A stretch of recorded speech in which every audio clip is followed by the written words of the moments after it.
अस्सलाम वालेकुम नाज़रीन, आप देख रहे हैं प्रोग्राम दो टोक। मैं हूं किरण नाज। वफाक और खैबर पख्तूनख्वा के दरमियान जो कशीदगी है वो बढ़ रही है और इस कशीदगी का नुकसान सूबे के अवाम को हो रहा है, जो पहले ही दहशत गर्दी के बाइस मुश्किलात का शिकार है, परेशानी का शिकार है। जिस सूबे को तहरीक इंसाफ ने मिसाली बनाकर पेश करना था, पीपल्स पार्टी और मुस्लिम लीग नून की हुकूमतों को कारकर्दगी से पीछे छोड़ना था, वो सूबा आज बद इंतज़ामी की मिसाल बना हुआ है और ऐसे में भी हालात बेहतर होने के बजाय बिगड़ रहे हैं। वादी तीरा से नकल बकानी को लेकर वज़ीर आला खैबर पख्तूनख्वा ने स्वात में रैली से खिताब में इल्ज़ाम आयद कर दिया कि 24 रुकनी जो कमेटी है उन्हें मजबूर किया गया था कि लोग तीरा से नकल मकानी करें, लेकिन वजारत इत्तलात वो ये कह रहे हैं कि वफाकी हुकूमत या फिर मुसल्लह अफवाज दोनों की जानिब से वादी तीरा को खाली करवाने का कोई हुक्म जारी नहीं किया गया। उन्हीं के बयान में मजीद कहा गया कि कानून नाफिज करने वाले इदारे मामूल के मुताबिक इंटेलिजेंस की बुनियाद पर कार्रवाइयाँ करते हैं, पुरअमन शहरियों का मुकम्मल ख्याल रखा जाता है। इन कार्रवाइयों के लिए मुंतकिली या फिर हिजरत की ज़रूरत नहीं है। खैबर पख्तूनख्वा हुकूमत के मावन खुसूसी शफी जान ने वफाकी हुकूमत के बयान को गुमराह करने के लिए एक कोशिश करार दिया है। खैबर पख्तूनख्वा हुकूमत इस मामले पर एक मौक़िफ़ अपनाने में नाकाम नज़र आती है, क्योंकि सूबे के chief secretary, commissioner, deputy commissioner जरगा करते हैं। सूबाई हुकूमत लोगों की नकल मकानी के लिए 4 अरब रुपए का फंड रखती है। एक लीडर नकल मकानी को रजाकाराना कहता है, दूसरा इसकी वजह सर्द मौसम बताता है, लेकिन वज़ीर आला कहते हैं कि इदारों ने दिया उन्होंने, और अब वो कह रहे हैं कि जरगा बुलाकर फैसला करेंगे और नकल मकानी करने वालों को खुद वापस भी लेकर जाएंगे, उनको रीसेटल करेंगे। सुनिए जरा उन्होंने क्या कहा। इन्होंने आज नोटिफिकेशन निकाला है कि तीरा के लोग वॉलंटियरली वापस आ रहे हैं। तो आज मैं ऐलान करता हूं कि आने वाले इतवार के दिन मैं अपनी प्रोग्राम का प्रोग्राम इंशाअल्लाह ताला उस सिलसिले में मैं लोगों से पूछूंगा कि आपको निकाला गया है या आप हो गए हैं। अगर आपकी बात झूठी हुई तो इतवार के बाद इंशाअल्लाह ताला अपने लोगों को मैं खुद खुदा छोड़ने जाऊंगा इंशाअल्लाह ताला।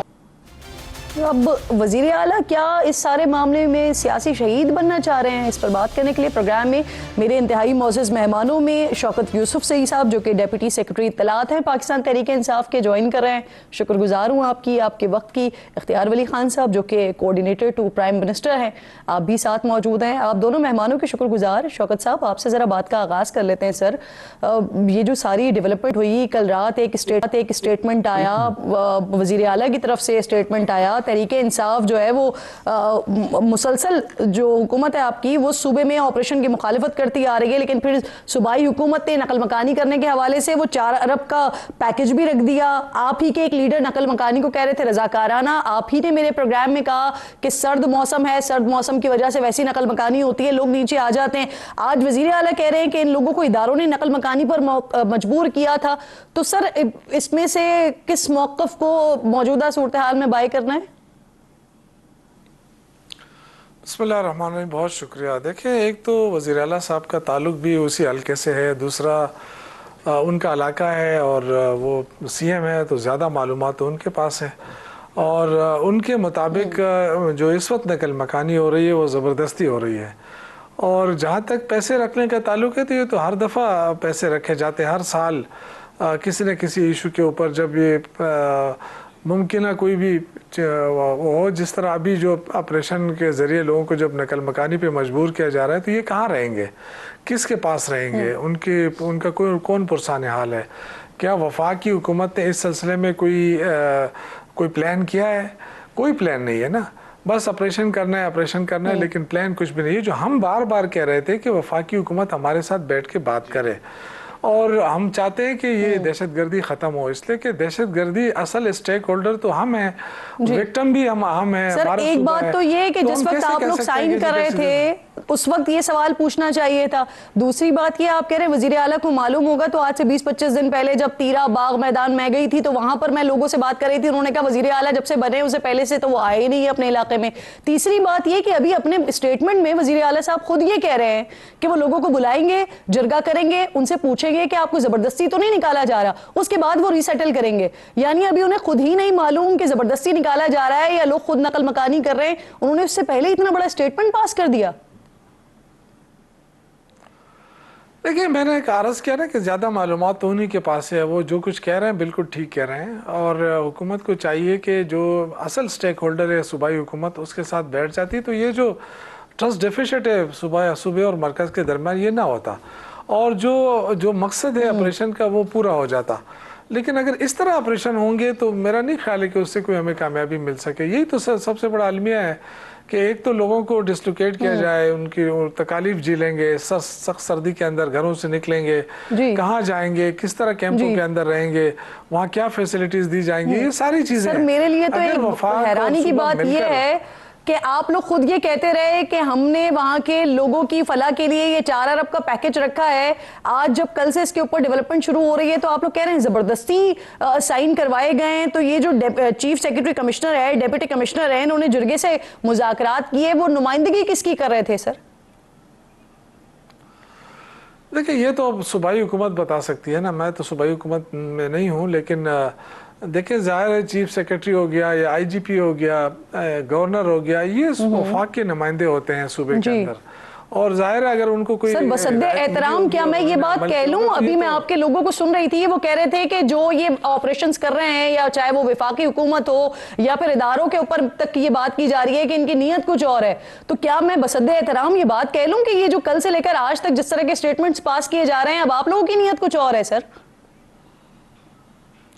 नहीं, देखिए, मैं तो शुरू दिन से कह रहा हूँ कि अगर जो एपीसी बुलाई गई थी, अगर उस 15 नुकात के ऊपर वफाकी हुकूमत गौर खोज कर लेती, और अपने सिर्फ सूबाई हुकूमत नहीं, तमाम पॉलिटिकल पार्टी जिसमें नून लीग भी है, पीपल्स पार्टी भी है, एनपी भी है, सबको बुला के और कोई मशावरत हो जाती तो बेहतर रास्ता निकल आता। देखिए, जब तक आपके साथ लोकल लोग तावन नहीं करेंगे तो, और सूबाई हुकूमत ऑन बोर्ड नहीं होगी, तो जो लोकल पुलिस है वो तावन नहीं होगा, तो बहुत सारी चीज़ें जो है वो दूसरी तरफ चली जाएंगी, सिर्फ मुश्किलात ही मुश्किलात होंगी। तो हम तो चाहते हैं कि दहशतगर्दी ख़त्म हो। अब दहशतगर्दी ख़त्म करने पे तो किसी को एतराज़ नहीं है, दहशतगर्दी ख़त्म करने के लिए जो मैकेनिज्म बनाया जा रहा है उस पर इख्तिलाफ है। तो क्यों ना अभी तक वफाकी हुकूमत इस मैकेनिज्म बनाने में नाकाम रही है, क्यों नहीं बैठी? क्या मसला है? मतलब एक तो जिस तरह इन्होंने पीस बोर्ड में फैसला कर लिया, ऊपर बाला पार्लियामेंट को एतमाद में नहीं लिया, अभी जो फैसले हो रहे हैं वो सूबे को एतमाद में नहीं लिया जा रहा, तो क्या मसला है? आखिर कोई बहुत बड़ा मैंडेट मिला है इस हुकूमत को, वैसे ये चाहते हैं कि बस या कोई शहंशाहियत की तरफ जा रहे हैं, इसमें क्या मसला है? लोगों की तरफ आप इशारा करते हैं, जब आप उनसे ये सवाल करते हैं ना, तो वो कहते हैं कि ये हमारा काम नहीं है कि हम सूबे को बैठ के ब्रीफ करें, ना हम सूबे के मातहत हैं, हम विफाक के मातहत हैं। आपको अगर ब्रीफिंग चाहिए तो आप विफाक से कहें कि आपको ब्रीफ करें, इस ऑपरेशन के बारे में बताएं, लेकिन आप लोग विफाक को कहते नहीं है सर, आप टॉक शोज में आके ये बात कर रहे होते हैं। मुझे इजाजत दीजिएगा सर, मैं आती हूँ आपकी तरफ, इस सवाल का जवाब दीजिएगा अगले सवाल में सर। ऑपरेशन करना न करना इसका इख्तियार साहब की बात भी शामिल करने देना। इख्तियार साहब बहुत शुक्रिया सर। वफाकी हुकूमत पहले सर आप लोग जोर देते रहे केपीके में ऑपरेशंस के हवाले से, तीरा में ऑपरेशन के हवाले से, संगीनी के हवाले से आप लोग बताते रहे कि कितनी ज्यादा जरूरत है। अभी जो एतराज है इस वक्त, ये किस बात पर एतराज हो रहा है? सिर्फ जबरदस्ती नकल मकानी का जो दावा किया जा रहा है हुकूमत की तरफ से, उस पर एतराज है, या फिर वहां पर कोई ग्रैंड ऑपरेशन होना ही नहीं है? क्योंकि आईबीओस तो हो ही रहे हैं ना मुसलसल। बिस्मिल्लाहिर्रहमानिर्रहीम, बहुत शुक्रिया किरण।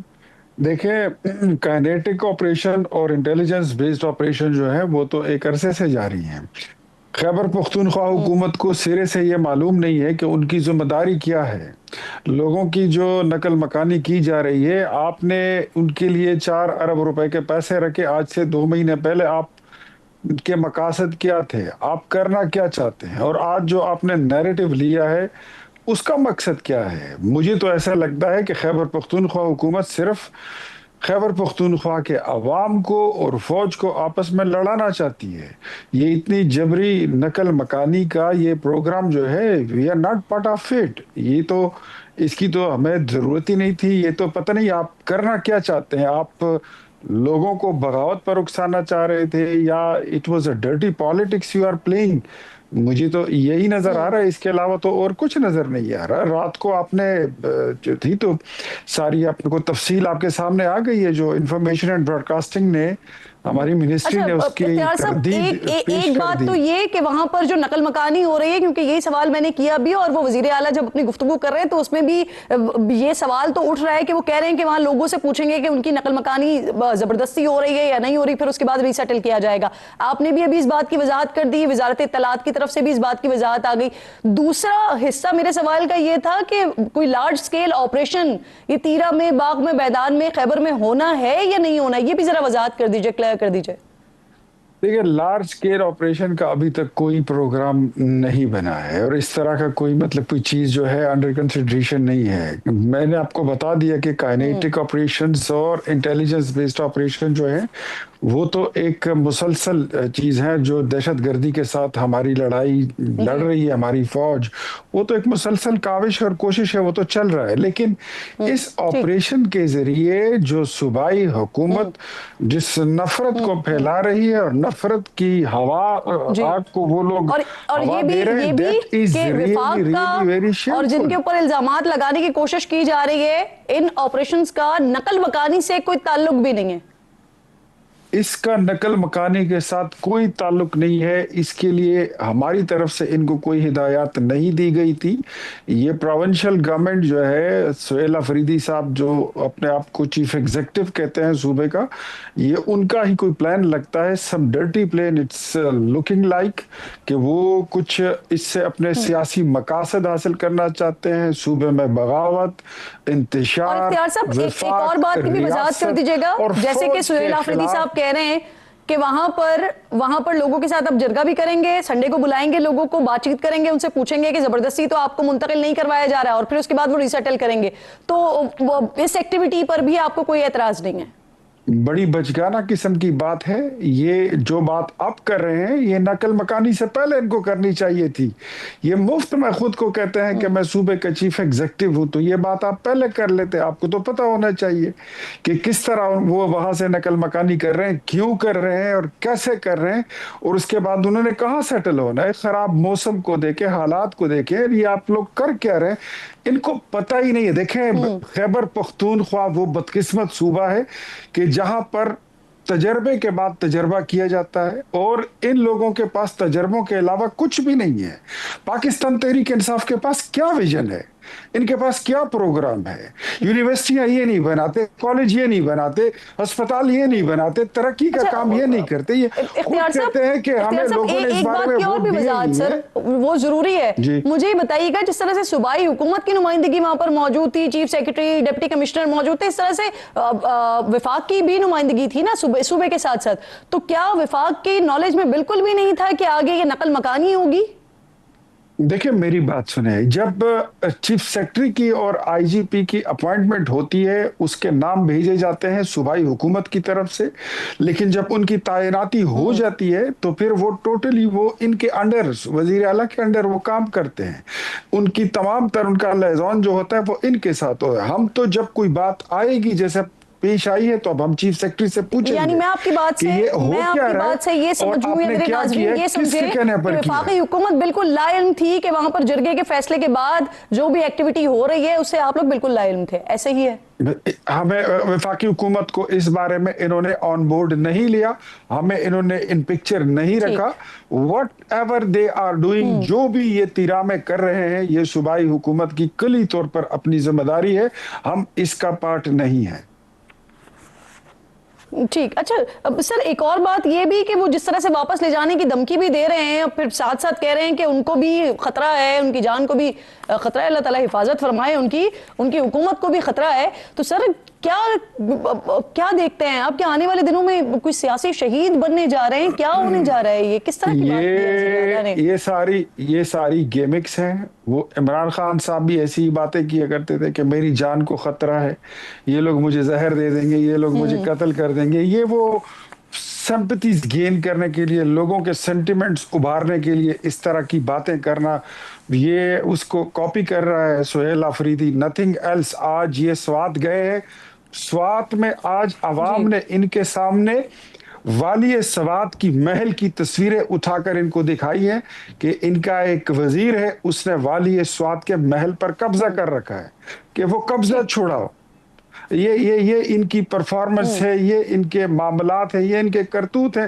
खैबर पख्तूनख्वा में तो ये आज दुनिया जहान के जितने चोर उचक्के डाकू हैं वो सारे इस वक्त काबीना में बैठे हैं और वो हुकूमत में है और इनकी पार्टी की छतरी तले खड़े होकर आके बैठ गए हैं। यही इनके पास है, इनके पास माल बनाने के अलावा तो कोई दूसरा प्रोपेगेंडा है ही नहीं इनके पास। अच्छा, मुझे आपकी इस बात को आगे बढ़ाने दें।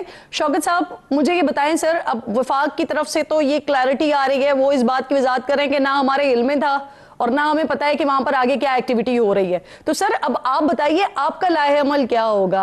आप लोगों ने जरगा किया, आपने ही उसको साइन किया, आप ही ने उसका बजट मुख्तस किया, 4 अरब रुपए रखे, उसके बाद अब नकल मकानी भी हो रही है, तो 12,000 लोग ऑलरेडी रजिस्ट्रेशन करवा चुके हैं। अब अगला लाहे अमल होगा क्या सर?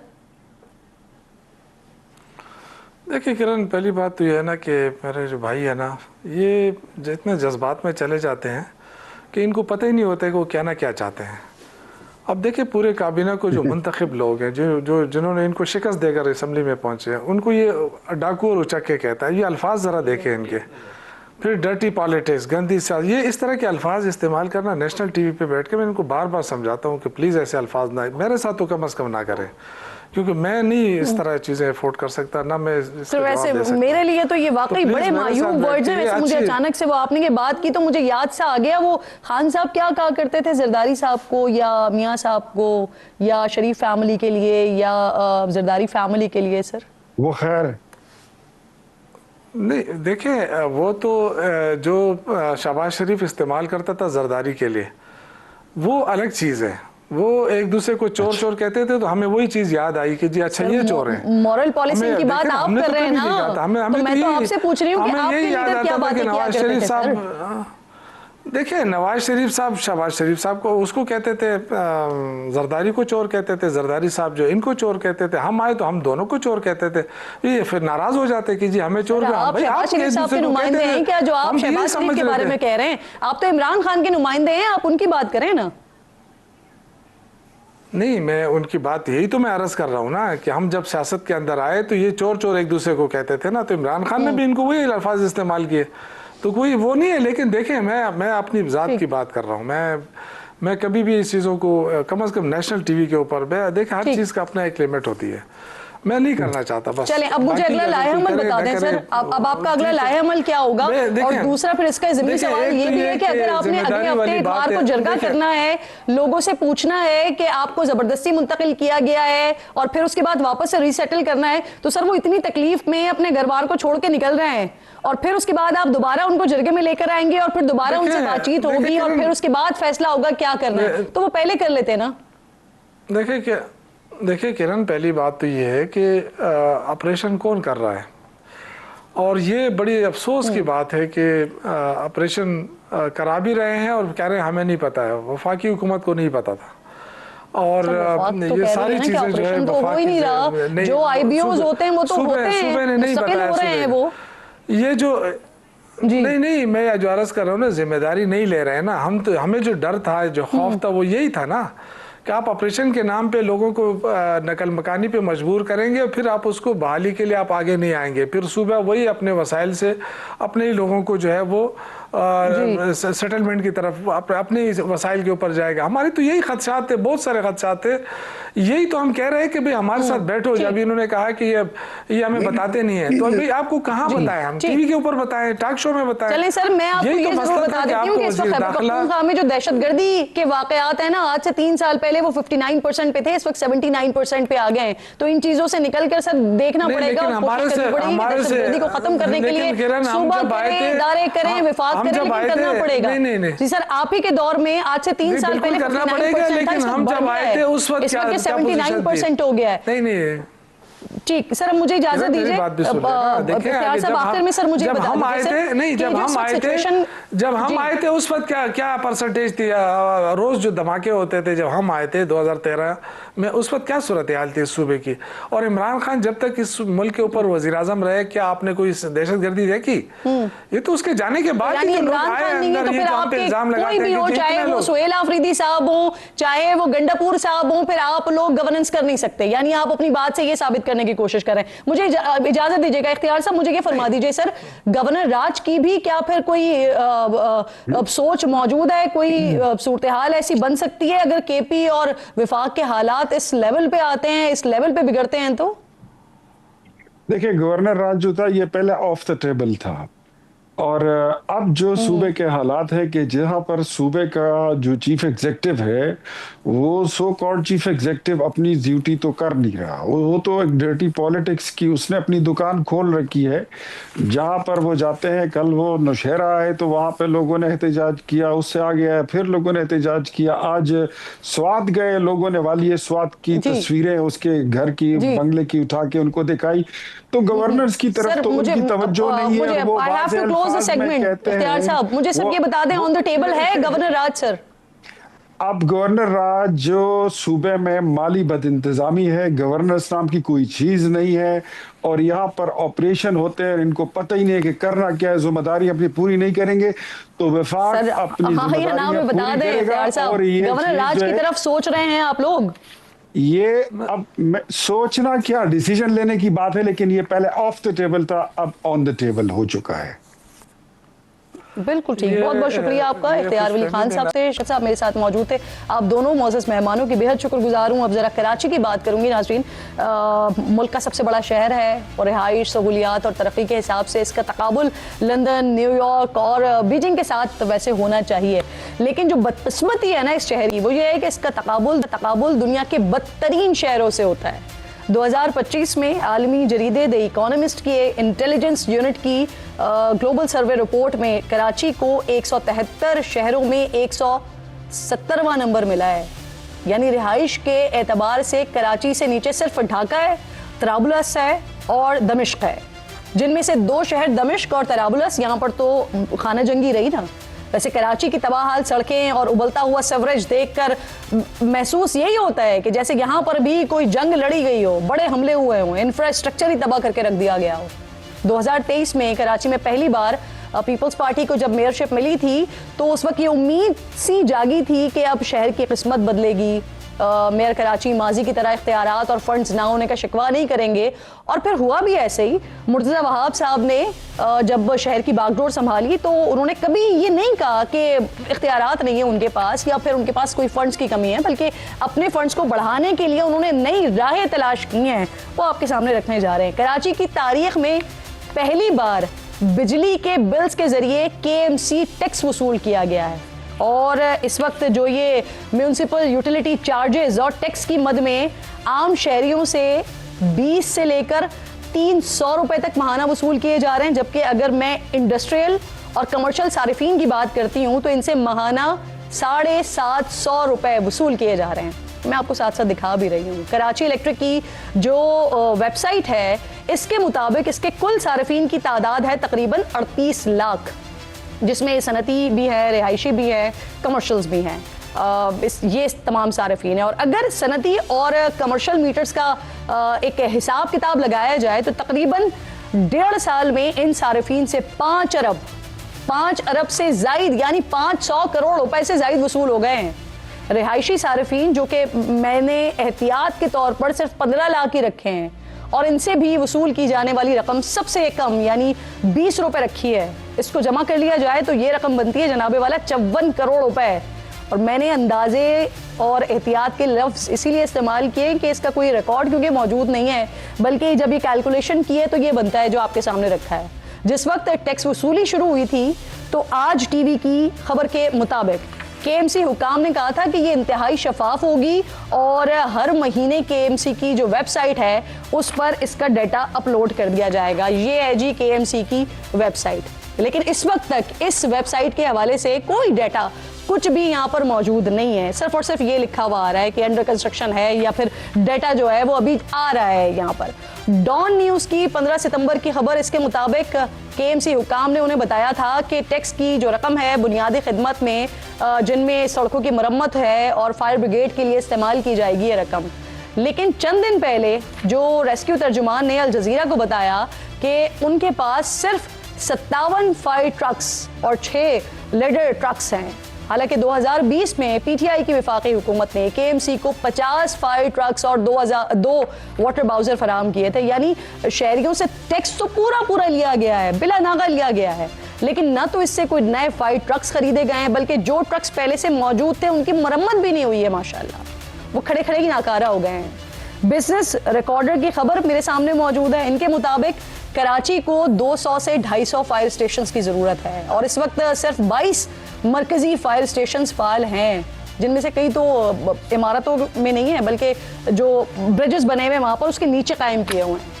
कराची के लिए 15 से 20 हज़ार फायर फाइटर्स की ज़रूरत है और इस वक्त सिर्फ 930 फायर फाइटर्स मौजूद हैं, और वो भी बेचारे अल्लाह के सहारे ही ना कूद पड़ते हैं आग में, क्योंकि ना तो उनके पास जदीद आलात मौजूद हैं, न ही उनकी वक्त के तकाज़ों के मुताबिक तरबियत की जाती है। फिर बिजली के बिल्स में जो टैक्स की मद में रकम वसूल की जाए, यानी अरबों रुपए बनते हैं ये। इस सवाल का जवाब तो बहुत ज़्यादा ज़रूरी है कि आप ले तो रहे हैं वो पैसे, लेकिन वो पैसे अभी तक लगे क्यों नहीं है वहाँ पे, जिसमें बड़ा क्लियर था कि फायर ब्रिगेड के लिए वो इस्तेमाल की जाएंगी। ब्रेक लीजिए, ब्रेक के बाद डिप्टी मेयर साथ मौजूद होंगे, उनसे इस सवाल का जवाब जानने की कोशिश करते हैं।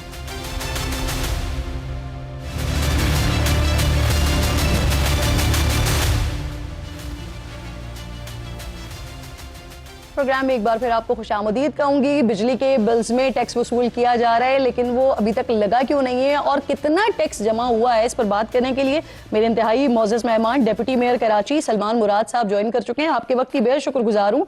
सलमान साहब, जो डाटा आज नाज़रीन को बताया हमने, तो इस वक्त टैक्स वसूली शुरू हुई थी, तो आप लोगों ने कहा था कि माहाना बुनियादों पर जो इसका डाटा होगा सारा वो वेबसाइट पर अपलोड किया जाएगा। अब मैंने अभी दिखाया नाज़रीन को, सिर्फ और सिर्फ आपकी वेबसाइट पर सर ये मौजूद है, इसका कोई डाटा कुछ भी नहीं है। तो सर आप मुझे बता सकते हैं कि कितना टैक्स अब तक वसूल किया जा चुका है? जी, MUCT के बारे में टैक्स तो हम हमेशा कलेक्ट करते हैं और 6 महीने में मेरे पास आते हैं। इससे पहले जो MUCT टैक्स सालाना बेस पर किसी फर्म को दिया गया था, तो उस पर वो 15 करोड़ रुपए सालाना, और 15 करोड़ में से कुछ उनके कंसल्टेंट जो हायर किया हुआ था उनसे वो अपनी फ़ीस काट कर 5 या 6 करोड़ रुपए जमा कराते। अब तो हमें तकरीबन 30 से 32 करोड़ रुपए आते हैं MUCT के टैक्स, तो उस पर ही हम अपने काम करवाते, जो अंदर गली मोहल्लों के काम करवा रहे हैं, और चेयरमैन UC चेयरमैन हैं जो हमारे काउंसिल के अरकान हैं, उस पर तरक्याती कामों पर खर्च करते हैं, और इस तरीके से ये हो रहा है। मुराद साहब, मैं जरा मैथमेटिक्स में बहुत अच्छी नहीं हूँ, तो मैं इसलिए आपसे जो है ना जरा सादा जबान में आसान लफ्जों में समझना चाहूंगी। सर, आप कह रहे हैं 32 करोड़, ये सालाना आप बता रहे हैं 32 करोड़ रुपए आते हैं आपके पास? नहीं, सालाना नहीं है, ये MUCT के मद में आते हैं 3 महीने के बाद, जो के इलेक्ट्रिक के साथ हम जमा लेते हैं। सर, अगर उस हिसाब से मैं देख रही हूँ तो देखें, ये सितंबर से 750 रुपए माहाना, जो 5 लाख आपके सार्फिन हैं, कमर्शियल सार्फिन, उनसे 750 रुपए पर मंथ लिया जा रहा है। ये बिल के अंदर मौजूद है, ये आपका म्यूनिसिपल का जो टैक्स है इसमें लगा हुआ है। तो इस हिसाब से अभी टोटल कितने हुए हैं सर, और कितने आप कह रहे हैं 3 महीने में 32 करोड़ आते हैं? हालांकि ये तो 500 करोड़ में बनते हैं सर। नहीं, मेरी बात समझ नहीं पाई। मैं ये कहना चाहता हूँ कि हमसे पहले जो मेयर साहब थे, वसीम अख्तर साहब, उन्होंने किसी फर्म को दिया गया था ये टैक्स कलेक्शन के लिए, और वहाँ सालाना 15 करोड़ रुपए जमा करते थे, और कुछ अपने कंसल्टेंट फीस वगैरह काट कर 5 से 6 करोड़ रुपए जमा करते थे। तो अभी KMC अपने पैरों पर खड़ी हुई है, चाहे MUCT टैक्स हो, मुख्तलिफ डिपार्टमेंटों को हमने टास्क दिया था। आपने बड़ी वजाहत कर दी कि पहले जो है वो उन्होंने किसी और के साथ ये मुआहिदा किया हुआ था, अब आपने जो है वो जब के इलेक्ट्रिक के साथ किया तो उसके बाद फिर अब ज्यादा टैक्स कलेक्शन हो रही है, वेरी गुड सर। लेकिन अब जब वो टैक्स कलेक्शन हो रही है तो उन पैसों में आपने क्या किया? कितनी फायर ब्रिगेड की गाड़ियां खरीदी हैं आपने सर? कितने स्टेशंस को बढ़ाया गया इससे सर? देखिए मैं बता रहा हूँ ना, इससे ये कि हमारे रेवेन्यू में इजाफा हुआ और कलेक्शन बढ़ी है, और हमने तमाम डिपार्टमेंट से ये कह दिया था कि अपनी कारकर्दगी बेहतर करें, तो उन्होंने एमयूसीटी के अलावा बाकी डिपार्टमेंट भी है ना, वो भी जमा कर रहे हैं कलेक्शन, तो इसी में से शहर की तरक्याती काम भी हो रहे हैं और चीज़ें हो रही हैं। तो इसमें फायर स्टेशन और भी जदीद हुए और मजीद जदीद करने के लिए कर रहे हैं, उस पर भी वर्किंग की जा रही है, ये तादाद कम है, ये नहीं कहते कम नहीं है, और इंशाल्लाह आपको कराची में फायर स्टेशंस भी जदीद तौर पर हम इंस्टॉल करने जा रहे हैं और उनकी ट्रेनिंग। सर मुझे ये बता दें कि जो पिछले 2 साल से आप लोग कलेक्ट कर रहे हैं, आप खुद कह रहे हैं कि अच्छा फंड इससे कलेक्ट हो रहा है, अच्छा टैक्स कलेक्ट हो रहा है, तो इससे आपने कितनी के लिए 2 साल नहीं है, 2 साल नहीं सर है, मेरी इत्तला में तो पूरा मौजूद है, मुझे पता है ये सितंबर में 2025 सितंबर से 750 शुरू हुआ, इससे पहले 400 रुपए थे। आपने 2 साल का वर्ड इस्तेमाल किया, तो फिर उसके बाद मैं इसको कलेक्टिवली कह रही हूँ कि बिजली के बिलों में जब से ये इस्तेमाल आना शुरू हुआ है तब से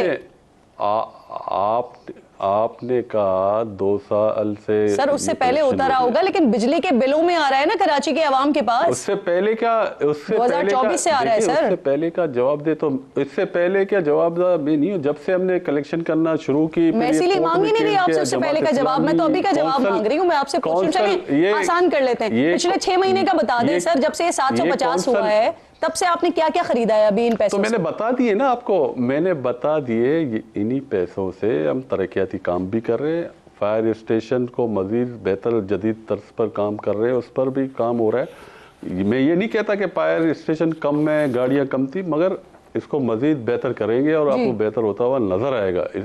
ये सिर्फ अल्फाज नहीं, ये सर गाड़ी मुझे कोई बता देना फायर ब्रिगेड की, क्योंकि ये जो खबर थी इसमें तो यही था ना कि फायर ब्रिगेड को आप लोगों ने इस पे जदीद करना है सर, तो मुझे वो बता दें कि कोई एक गाड़ी, यकीनन इतने टाइम से हो रहा है तो कोई एक आधी गाड़ी तो हो गई होगी। मैं यही कह रहा हूँ आपसे कि हमने वर्किंग कर ली है, आपको मजीद फायर स्टेशन की नई स्टेशन भी मिलेंगे कराची शहर के अंदर, मेन पावर भी बढ़ती करेंगे उस पर, और जदीद गाड़ियां भी मंगवाएंगे, हमने मंगवाई है, ऐसा नहीं है नहीं मंगवाई, और ये तादाद कम है फायर ब्रिगेड की गाड़ियों की, इसको मजीद बढ़ाएंगे और मजीद बढ़ाकर आपको बताएंगे कि बड़े हैं इस शहर के लिए गाड़ी। वैसे सर अगर चले अगर आप इस रकम का सर 25% भी यानी 1.5 अरब भी लगा देते ना, तो जो आज फायर ब्रिगेड का महकमा है उसके हालात तब्दील हो चुके होते हैं। एनीवे सर, अब एक और चीज इसमें यह भी है कि के इलेक्ट्रिक को रकम वसूल करने के लिए जो फी दी जा रही है वो है 7.5%। तो सर कलेक्शन फी कलेक्ट करने के लिए आप टोटल कलेक्शन का 7.5% आप के इलेक्ट्रिक को दे रहे हैं। आपके नहीं, इतना नहीं है, इस तरह नहीं है जो आप बता रही हैं, इस तरह नहीं है, कुछ परसेंट है, 7 कुछ, इतना नहीं है जो आप कह रही है, इससे कम है। और इस तरह भी नहीं है कि हमारे वेबसाइट पे आधा तो शुमार मौजूद है, आप चेक कर सकती है, और फेयर एंड शफाफ। सर मैं वही पढ़ रही हूँ, शायद मुझे पढ़ना बेहतर नहीं आता sir. Under the agreement between KMC and KE, the power utility will retain 7.5 of the collected fund, while 50% will be allocated to cover KE debt owed by to the KMC। Sir ये आप ही का है sir जो मैं पढ़ रही हूँ। नहीं, इसमें देखिए, इसमें हमारे यूटिलिटी चार्जेस भी हैं, वो भी कटेंगे ना, यूटिलिटी चार्जेस, बिल वगैरह, आपके लाइट जलने, स्ट्रीट लाइट, ये चीज़ें भी तो कटेंगी, के इलेक्ट्रिक को देने होते हैं। तो मैं ये सवाल आपसे करता, आप उनसे भी तो पूछे जो हमसे पहले जो लोग थे जिन्होंने सालाना 15 करोड़ उन्हें छोड़ दें सर, उन्हें छोड़ दें, आप लोग कलेक्ट कर रहे हैं, टैक्स ले रहे हैं, उनसे हम क्या पूछेंगे? यहाँ पर आप खुद कह रहे हैं कि फंड्स अच्छे हो गए, तो फिर इसका जवाब दें ना। मैं तो अभी आपसे मौजूदा हालात का पूछूं पिछले 3 से 6 महीने का। मैं जवाबदेह हूँ और आपको जवाब दूंगा, और ये फंड शफाफ खर्च होंगे, जहाँ खर्च होंगे और शहरियों से शेयर किया जाएगा, एक एक पैसे का हिसाब देंगे, ठीक, ऐसा नहीं है। ऑडिट भी चले, ठीक है, ठीक। मेरे साथ शेख हबीब साहब भी ज्वाइन कर चुके हैं, जो कि चेयरमैन कराची सिंध ताजिर इत्तेहाद हैं। आपकी भी शुक्रगुजार हूँ शेख साहब। डिप्टी मेयर क्या फरमा रहे हैं सुना आपने? सिंध हुकूमत आपके साथ खड़ी हुई है। MKM ने वजीर आजम को खत लिखकर तहकीकाती कमीशन बनाने का भी प्राइम मिनिस्टर साहब से मुतालबा किया है। लेकिन जो आप लोगों की तरफ से स्टेटमेंट आ रहे हैं, क्या आप लोग इतनी सारी सपोर्ट के बावजूद भी मायूस हो गए जो मुतालबात कर रहे हैं? हालांकि आपको भी पता है कि जो मुतालबात ताजिरों की तरफ से किए जा रहे हैं गैर जमहूरी मुतालबात हैं सर। वो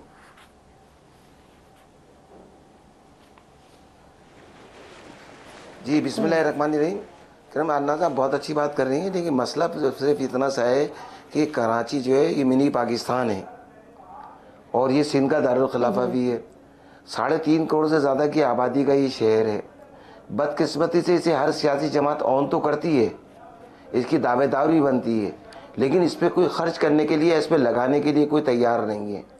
अब जैसे कि मेरे भाई कह रहे थे डिप्टी मेयर साहब के, जी वो हम जो है पैसा कलेक्ट कर रहे हो, इंशाल्लाह ताला एक ही चीज़ का हिसाब देंगे, अब लगाएंगे। हम आपसे कोई हिसाब नहीं मांग रहे भाई, हमें तो सिर्फ फैसिलिटी चाहिए। हमें ये बताइए, ये जो हमारे साथ आए दिन वाक़यात होते हैं, सानिया जो है गुल प्लाजा हुआ, सानिया इसको आप कहते हैं, इससे पीछे चले जाते हैं तो सानिया विक्टोरिया मार्केट हुई है, सानिया कोऑपरेटिव हुई है, सानिया बॉर्डर मार्केट हुआ है, सानिया जोड़िया बाज़ार हुआ है, सानिया लियाकताबाद हुआ है, करीमाबाद हुआ है। तो मैम ये कब तक हम अरबों रुपए का ताजिर नुकसान बर्दाश्त करते रहेंगे? किस तरह हम चलेंगे?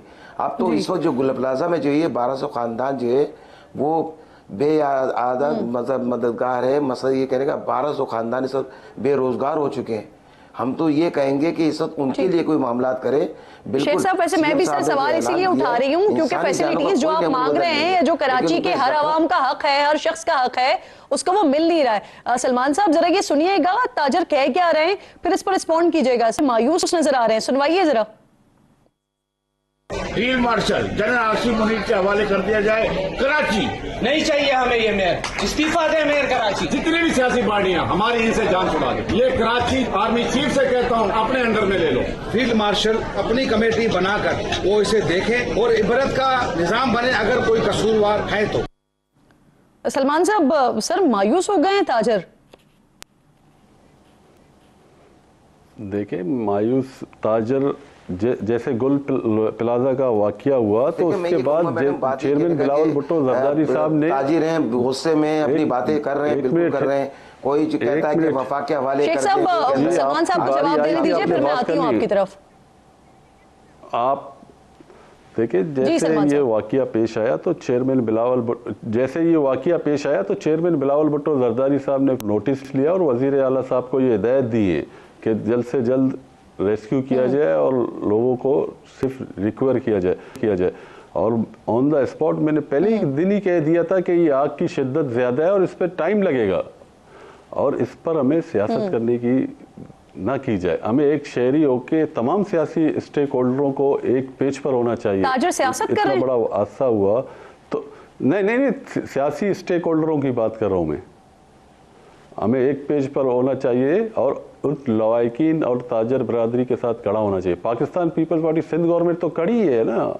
देखिए जितने भी वाक़ये हमारे दौर में हुए तो जरदारी साहब ने उनको अकोमोडेट किया, दिए, उनको कंपनसेशन दिए। और इस वाक़ये सर उससे ज्यादा अच्छा अकोमोडेट करने से ज्यादा अच्छा ये कि शहर को स्टेट ऑफ द आर्ट बना दें या आप फैसिलिटीज इतनी दे दें कि जिसके बाद आपको फिर इस तरह के सानेहात के बाद, वाकयात के बाद लोगों को अकोमोडेट ना करना पड़े। सलमान साहब मैंने सुन लिया आपकी बात सर जी, मुझे इजाजत दीजिए। नहीं आप मेरी बात कंप्लीट करने नहीं दे तो इस तरह तो नहीं होगा ना। मैं आपकी बात अपने ऊपर मनवा लूं, मेरा भी मौका मुझे भी अपना इस तरह नहीं है। कराची में काम हो रहे, अभी 400 कुछ रोडें हैं, सीएम साहब ने ऐलान किया बनाने जा रहे हैं, तो बहुत से स्कीमें काम हुए हैं, अंडर बाईपास बन रहे हैं, सब चीजें बन रही हैं। ये वाकया इंशाअल्लाह ताला आपको एक्शन होता हुआ सलमान साहब मैं रहती इस्लामाबाद में हूँ लेकिन ताल्लुक मेरा कराची से सर। मुझे पता है कराची में कितना काम हो रहा है, कराची की क्या इस वक्त कंडीशन है सर। सलमान साहब मुझे पता है बहुत अच्छे तरीके से। शेख साहब सर मुझे इजाजत दीजिएगा, सर मुझे इजाजत दीजिएगा। शेख साहब मुझे ये बता दीजिए, इस तरह नहीं होता जो आप अपनी मौक़िफ़ मुझ पर करें, इस तरह नहीं हो सकता। सर लोगों को भी मालूम है, लोगों को भी मालूम है। शेख साहब मुझे सिर्फ ये बता दें, अगर मेयर साहब इस्तीफा नहीं देते हैं तो फिर आपका लाए अमल क्या होगा? हालांकि मेयर साहब का एक बड़ा पेटेंट जुमला है, वो कहते हैं कि किसी के बाप का माल है जो मैं इस्तीफा दे दूं। शेख साहब नहीं, वो बात ये नहीं है। बात ये कहने का है कि देखिए, कराची का ताजिर जब मायूस हुआ है ना, और मरकज़ी तजनीब ताजान पाकिस्तान जब यहाँ कराची तशरीफ लाई है तो ताजिर फट पड़े। हम तो आज भी ये कहते हैं कि हमें सिस्टम जो है वो सिंध गवर्नमेंट करके दे, हमारे जख्मों पे जो मरहम है वो सिंध गवर्नमेंट को रखना चाहिए। हम ये समझते हैं कि लोग हमारे ताजिर जो बात कर रहे हैं गुस्से के अंदर अपनी जगह बात कर रहे हैं। कोई कहता है वफाक के हवाले कर दें, कोई कहता है आर्मी चीफ को जो है यहाँ पे वो कर दे। हम जो कहते हैं, मैं सिर्फ सादा से सवाल ये कर रही हूँ, अगर आप इस्तीफे का मुतालबा कर रहे हैं, अगर वो इस्तीफा नहीं देते तो फिर आप क्या करेंगे? देखिए, मुझे उम्मीद है जिस तरह कल मुराद अली शाह साहब ने जो ऐलान किया है कि 5 लाख रुपए फौरी तौर पे किए जाए, तो हम ही समझते हैं कि हमने ये भी डेडलाइन दी थी साथ साथ कि जो मरने वाले लोग हैं उनके लवाकिन को जो उन्होंने जख्मों पे मरहम रखने की बात की थी। देखिए, इसके ऊपर इसका बनता नहीं का फसल, लेकिन चलो अल्लाह की रजा के लिए काम हो रहा है। तो 1-1 करोड़ रुपए के चेक इनको फौरी तौर पर। बहुत शुक्रिया आपका शेख हबीब साहब। और सलमान मुराद साहब सेगमेंट खत्म होने से शायद नाराज होकर चले गए। मसला ये है, सवाल उठाओ तो फिर नाराज हो जाते हैं। हालांकि ख्वाहिश और चाहत हमारे भी यही है कि शहर में काम हो ताकि अवाम फैसिलिटेट हो। ब्रेक लीजिए, ब्रेक के बाद वापस आते हैं।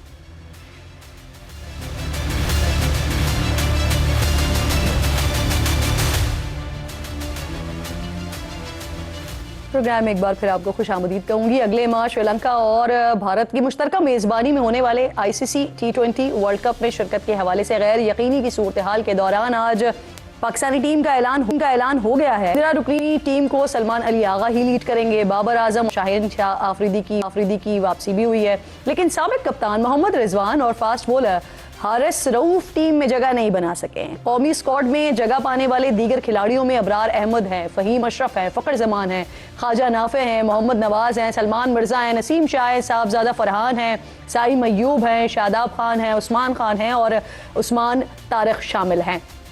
कल ICC की जानिब से बांग्लादेश की जगह स्कॉटलैंड को टूर्नामेंट में शामिल किए जाने के फैसले को इम्तियाजी सलूक करार देते हुए चेयरमैन PCB ने कहा था कि पाकिस्तान के T20 वर्ल्ड कप में शिरकत का फैसला हुकूमत करेगी। जबकि आज टीम के ऐलान के बाद चेयरमैन PCB ने खिलाड़ियों को वर्ल्ड कप से मुतल्लिक आइंदा के लाएहमल पर एतमाद में लिया है। मोहसिन नकवी ने कहा कि PCB ICC के दोहरे मयार को मुस्तरद करता है। सियासत ज़्यादा क्रिकेट किसी के मफाद में नहीं है, सबको क्रिकेट के उसूलों पर चलना चाहिए। कल चेयरमैन PCB की वज़ीर आज़म शहबाज शरीफ से मुलाकात का भी इम्कान है, जहां T20 वर्ल्ड कप के हवाले से कोई हतमी फैसला किया जा सकता है।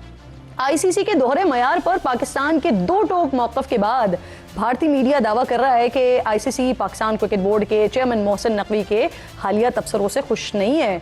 अगर पाकिस्तान ने बांग्लादेश की हिमायत में T20 वर्ल्ड कप से दस्तबरदार होता है तो PCB के खिलाफ इंटरनेशनल क्रिकेट काउंसिल संगीन कार्रवाई कर सकता है, जिसमें पाकिस्तान क्रिकेट पर सख्त पाबंदियां बशमूल तमाम 2 तरफा सीरीज की मुअत्तली, PSL के लिए गैर मुल्की खिलाड़ियों को NOC देने से इनकार और एशिया कप से इखराज शामिल है।